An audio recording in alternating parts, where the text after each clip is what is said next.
Olá, começa agora mais um Viva Saúde na sua RTP África. Transpirar mais quando está calor ou numa situação de stress é normal, mas nem sempre esta função do organismo se comporta de forma regular e natural, causando desconforto e constrangimentos pessoais e profissionais. Falamos de hiperidrose, um problema que vamos conhecer melhor com a ajuda do cirurgião cardiotorácico Xavier Galego. Muito obrigada, doutor, por ter aceito o nosso convite. Obrigado pelo convite. É um prazer para mim estar aqui e poder partilhar e explicar o que é uma patologia que afeta muitas pessoas hoje em dia e que ainda hoje poucas pessoas sabem qual é o tratamento, que é a hiperidrose. E o que é então a hiperidrose? A hiperidrose é uma doença que consiste numa transpiração excessiva, portanto um suor excessivo a nível principalmente das palmas das mãos, das axilas e dos pés. Portanto, não é uma transpiração geral do corpo, que isso todos temos, quando está calor ou quando fazemos desporto, mas sim é uma transpiração que muitas vezes é independente do calor e da temperatura exterior e o doente está sempre a transpirar das mãos, das axilas e dos pés. E, portanto, transpirar é uma função normal do organismo. Quando é que nós podemos dizer que deixa de ser normal? Quando é excessiva?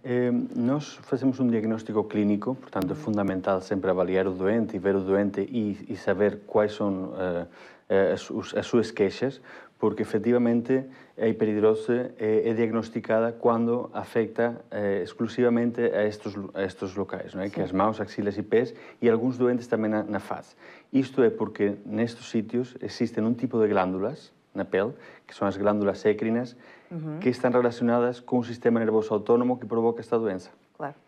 E existe alguma altura específica em que pode surgir este problema? Muitos doentes nascem com esta doença. Sim. Muitos doentes, desde pequenos, têm isto. Mesmo as crianças fazem na escola os testes, vêm às vezes à consulta criancinhas que estão a fazer os testes e sujam os papéis, os desenhos. Portanto, muitos doentes nascem com isto. Há outros doentes que podem aparecer, efetivamente, numa idade mais avançada. A verdade é que a nossa consulta chega nos doentes quando realmente sentem que têm que tratar o problema. Claro. Pode ser na puberdade, quando começam nas relações sociais, pode ser quando acabam, por exemplo, a faculdade. Muitos doentes temos uma faixa etária grande de doentes com 24, 25 anos, quando acabam de estudar e então veem que vão ter que começar no mercado profissional e têm que cumprimentar com a mão. Então, é quando procuram normalmente este tratamento, o nosso tratamento. E a que se deve este problema? Portanto, como já disse, não é um problema da pele, não é um problema exclusivamente da pele, é um problema do sistema nervoso autónomo. Existe uma alteração a nível do nervo simpático, que está dentro do tórax, passa por dentro do tórax, e esta alteração provoca uma alteração no controlo da temperatura do corpo com o exterior. E esta alteração faz com que as mãos, axilas e os pés, mesmo no inverno, mesmo quando não está calor, mesmo quando está frio, estejam sempre a transpirar sem necessidade. Portanto, é um excesso de suor, de transpiração nestas mãos, axilas e pés. A hiperidrose é mais comum nas mãos. Existem outras formas mais leves e outras formas mais graves? Sim. Há doentes, efetivamente, que têm uma hiperidrose mais leve, que praticamente vêm à consulta, mas podem se queixar só de uma parte do corpo, não é? Há doentes que vêm exclusivamente porque transpiram muito das axilas, mas nunca se perceberam que também transpiram das mãos. Nós, quando estamos na consulta e avaliamos o doente, vemos que tem a mão úmida. E eles podem dizer, doutor, mas isto a mim não me incomoda, só me incomoda as axilas. Pronto, tudo bem. Pode ser uma hiperidrose mais leve a nível das mãos. Há outros doentes, que é a maior parte, que transpiram mesmo muito das mãos. Pode ser até uma hiperidrose severa, um grau severo, que acaba por pingar mesmo das mãos. Portanto, o doente vem e anda sempre com um lenço, porque pinga mesmo das mãos. E em situações de estresse é ainda pior. Ainda agrava mais. Portanto, isto vai causar algumas dificuldades, tanto na vida social como profissional das pessoas. Sim. Isto, efetivamente, a nível profissional, cria muitos transtornos. Há profissões como por exemplo, pessoas que trabalham com aparelhos eletrónicos, com os tablets, com informáticos, que têm sérios problemas com esta patologia. pessoas que têm que estar a atender ao público, de cara ao público, claro. Por exemplo, pessoas que trabalham em bancos, que trabalham em escritórios, têm que cumprimentar com a mão. Isto cria um grandíssimo transtorno, porque a outra pessoa que não tem a doença também não percebe o que é que acontece. Pensa que tem a mão suja, pensa que tem a mão úmida, e isto cria mais desconforto para o doente só de pensar que a outra pessoa pode ter uma reação desagradável para negativa. Ela.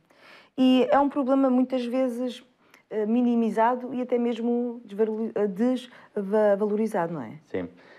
Isto é considerado uma patologia, portanto, é uma doença. O que nós fazemos no nosso tratamento não é um tratamento estético, que às vezes as pessoas confundem um pouco esta patologia com um capricho do doente de tratar, não é? Nós, como eu digo às vezes aos doentes, o doente não vai ficar mais bonito depois da cirurgia. Sim, sim. O que nós fazemos, efetivamente, é tratar uma patologia, tratar uma doença que está a afetar a sua vida social e profissional. Portanto, é considerado pela Organização Mundial da Saúde como uma doença. Claro. E os próprios médicos estão sensibilizados para este problema de saúde? Cada vez mais os nossos colegas sabem que existe tratamento. O problema até há pouco tempo é que os tratamentos que haviam não funcionavam. E os doentes muitas vezes iam ao clínico geral, que é o primeiro médico, e o clínico geral, por exemplo, em crianças, podia dizer para esperar, porque isto passava com o tempo. Às vezes os doentes vêm a dizer, o médico diz que são nervos, que isto passa. Mas a verdade é que não passa com o tempo. A verdade é que não passa e não melhora. O seguinte passo, muitas vezes os doentes vão à dermatologia. Há alguns tratamentos na dermatologia que podem melhorar ligeiramente ou durante algum tempo esta transpiração excessiva nas mãos ou nas axilas. Mas o tratamento definitivo, por enquanto, ainda é aquilo que nós fazemos. E o uso de desodorizantes não vai travar este problema? Há doentes que referem a alguma melhoria com algum tipo de antiperspirantes, mas, como voltamos a explicar, não é um problema propriamente da pele, é um problema do sistema nervoso autónomo. É orgânico, sim. Em qualquer situação de estresse, qualquer situação que afete a atividade emocional do doente, pode continuar a transpirar e vai continuar a transpirar das axilas ou das mãos ou dos pés, de forma descontrolada. E este problema, como é que é feito o diagnóstico deste problema? Esta patologia tem um diagnóstico clínico. Nós não conseguimos fazer muitos exames para diagnosticar esta patologia, portanto não podemos fazer raio-x nem TACs para diagnosticar isto. Portanto, é muito o senso do médico que está com o doente, do cirurgião que vai propor um tratamento para este doente, perceber se isto é uma patologia de hiperidrose ou é uma patologia que pode afetar a transpiração por outras causas. As outras causas poderiam ser, por exemplo, um problema a nível da tiroide ou um problema endócrino, alterações hormonais que provoquem transpiração a nível do corpo. Só que esses doentes não têm uma transpiração localizada nas mãos, axilas e pés. Normalmente transpiram do corpo todo, é geral. E é função do médico aí saber diferenciar isso.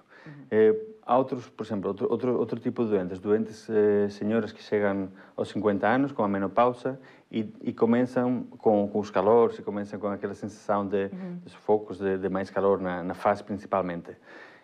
O nosso tratamento não vai estar indicado para esse tipo de doentes. Nós temos que ver quais são os doentes que têm uma história por trás, que têm a localização deste suor especificamente nas mãos, axilas e pés, e alguns também na face, e são esses os doentes que podemos tratar e que devemos tratar. Sim. Muito bem. Doutor, em que consiste o tratamento da hiperidrose? O tratamento da hiperidrose definitivo é uma pequena cirurgia que fazemos de forma minimamente invasiva. Isto quer dizer, fazemos uma cirurgia que é feita toda por videotoracoscopia neste caso. Entramos com uma incisão muito pequenina, inferior a 1 centímetro, por baixo da axila, e com isso conseguimos entrar no tórax e vamos buscar o nervo simpático, que é o causante desta transpiração excessiva a nível das mãos, axilas e pés. É muito simples, então, esta cirurgia? Como eu digo aos doentes, para mim é uma cirurgia simples, para o doente é uma cirurgia. Portanto, quer dizer, é sempre uma cirurgia, tem os riscos associados a qualquer cirurgia, embora sabemos que hoje em dia os riscos anestésicos são muito baixos, mas é uma cirurgia. E depois desta cirurgia poderá reaparecer este problema noutra parte do corpo? O que acontecia antigamente é que as técnicas que eram usadas para fazer esta simpaticectomia torácica, portanto, a ablação do nervo simpático em determinados pontos, podia causar uma transpiração compensatória. Portanto, isto é, começar a transpirar mais noutros sítios do corpo, principalmente ou nas costas ou no abdômen. Hoje em dia, a técnica mudou ligeiramente. O que fazemos é ir um pouco mais baixo na cadeia simpática, em lugar de começar em T2, começamos sempre em T3, T4 e T5. E com isto, os doentes praticamente não temos casos de hiperidrose compensatória severa. A mesma pessoa pode sofrer de hiperidrose em várias zonas do corpo? Ou é só uma zona específica? Pode ser sempre em várias zonas? O mais frequente é ter nas mãos, nas axilas e nos pés. Mas, efetivamente, há doentes que só têm na face, só têm na cara. Outros doentes só têm nas mãos e nos pés. Outros doentes só têm nas axilas. Ou uma combinação destas. Em função do sítio onde predomina esta transpiração, nós vamos aplicar uma técnica ou outra. A taxa de sucesso desta cirurgia é alta?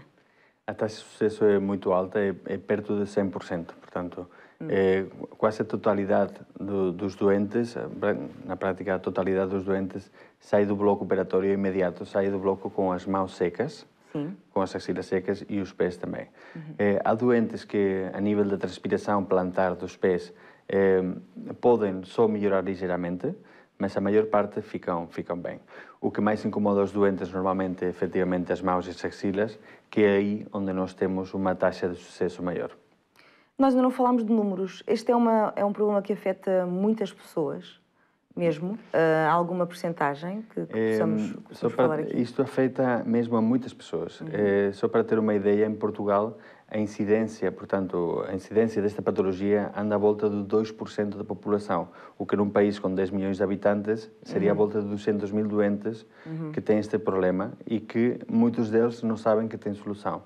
Se nós vamos a países como na África, ou Brasil, ou Ásia, chega até o 2,7% da população. Portanto, há muitíssima gente com este problema e que, de facto, não consegue fazer uma vida normal por causa deste problema e ainda não sabem que isto tem um tratamento definitivo, uma solução. Doutor, podia dar algum exemplo de como este problema afetou a pessoa, tanto a nível profissional, e que depois foi resolvido? Sim. Deve ter vários casos. Nós estamos a operar muitos doentes com este problema, da ordem de mais de 100 doentes por ano com este problema.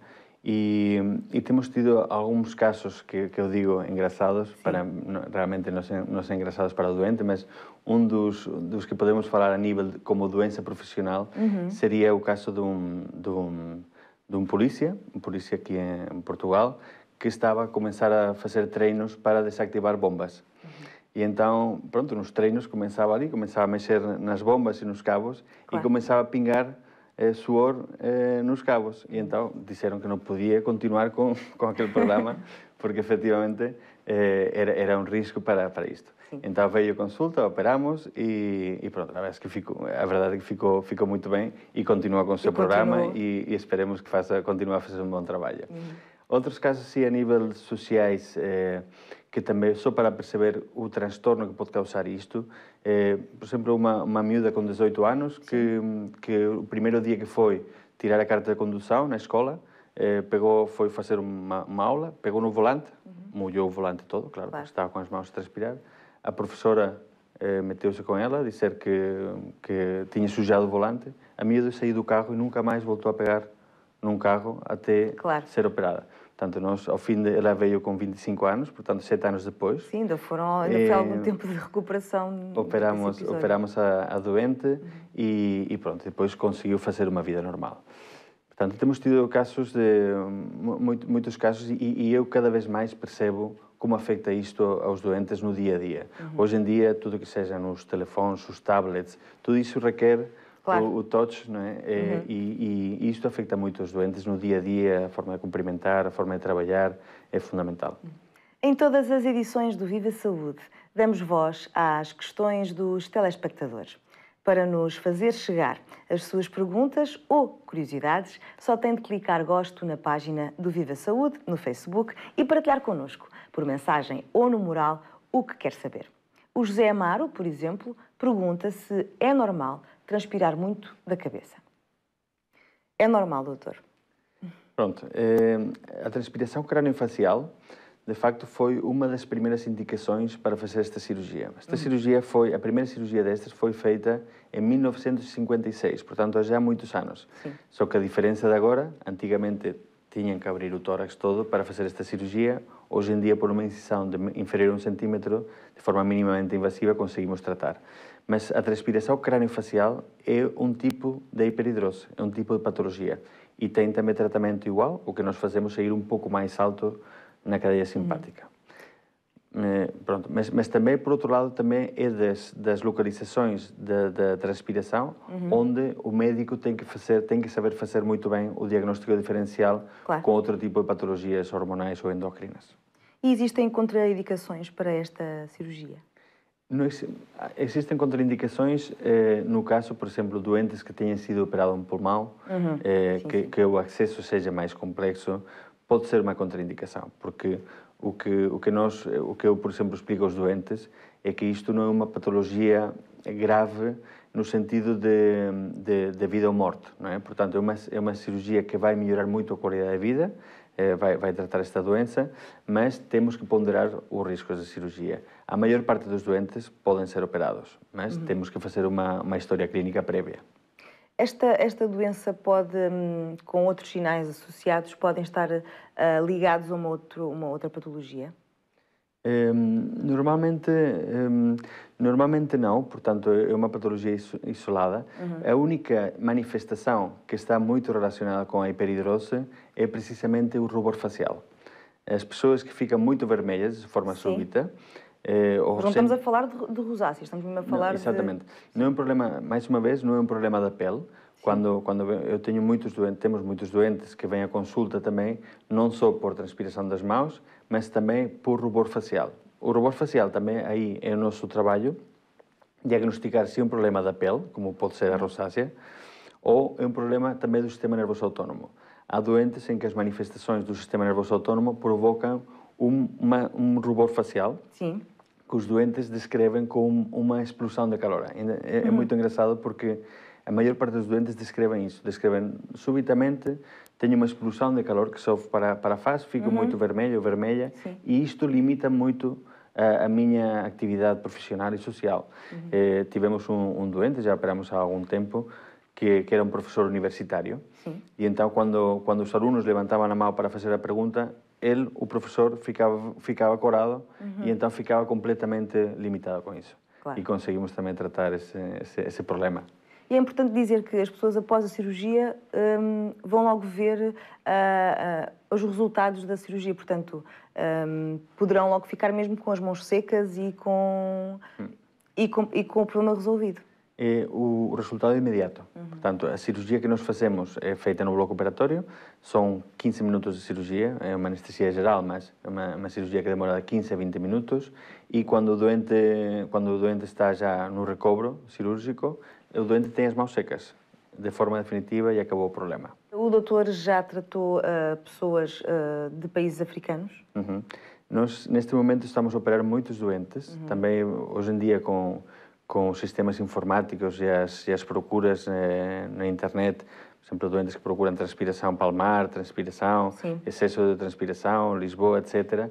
Tudo isto faz com que sejamos contactados por muitos doentes de Angola. Estamos a operar muitos doentes de Angola, alguns doentes de Moçambique, temos operado também algum doente da Guiné, também, que vêm exclusivamente para ser tratados.